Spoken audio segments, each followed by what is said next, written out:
Shalom, everybody. We're about 2 weeks into the hostile takeover of the State of Israel by the government of Israel. The hostile takeover is continuing, and so is the resistance, which is increasing slowly but surely. More and more people are joining the protest marches all over the country. We will have to make sure that the legislation which is planned by the government will not continue. The situation in the meantime is getting pretty problematic. It's not only the protest movement against the legislation, it's also the security situation, which is coming to into a crisis situation. We have 4 agents of chaos who are members of the government who are trying to caused tremendous damage. First of all, the 2 guys running the legal process, that's Yariv Levin, the Minister of Justice, and Simcha Rotman, the head of the law committee in the Knesset.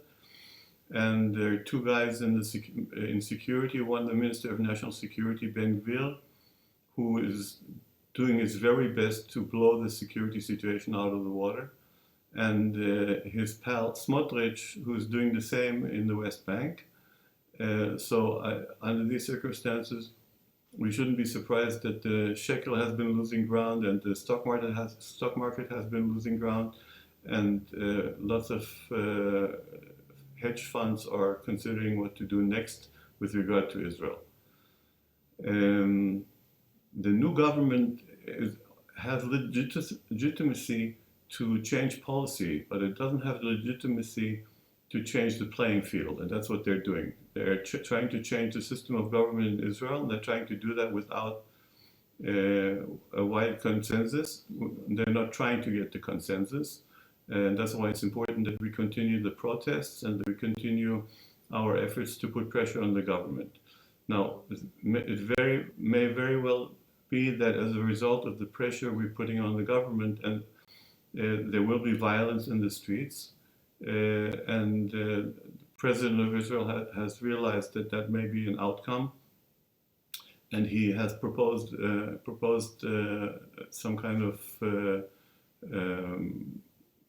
compromise proposal, which actually is helping the government, which is, I think, the wrong thing in this situation. The government has no interest whatsoever in procuring a compromise.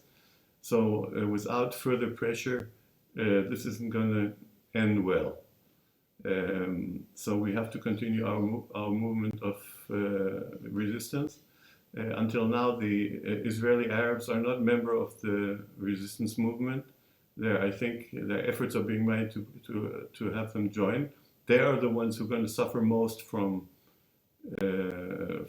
the change in government which is being proposed by the government at this time. And so they have an interest in participating in the resistance. We have to keep in mind that the fact that until now we have kept the Arabs out, or they have stayed outside, is an indication of how little we are, as the Jewish public in Israel is interested in involving the Arabs in running the country. And this is something which remains to be done, to be fixed, when this whole struggle against the hostile takeover is going to be over. Once we win this struggle, we will have to write a constitution. I think that's been made clear by the situation. And when we write a constitution, there are 2 things which we have to determine. They haven't been determined yet. We have to determine what the borders of the State of Israel are, and we have to determine who are those people who are mentioned in the preamble of every constitution. When it says "we the people," who exactly are we talking about? Who are we talking about? Are we talking about all the citizens of Israel? And if we're talking about all the citizens of Israel, within which borders? So this remains work to be done, but the main thing to be done right now is to resist the government's hostile takeover of the State of Israel with all our might, and hopefully without bloodshed, but that cannot be assured. So stay tuned for another report coming in about 2 weeks from now. Bye-bye.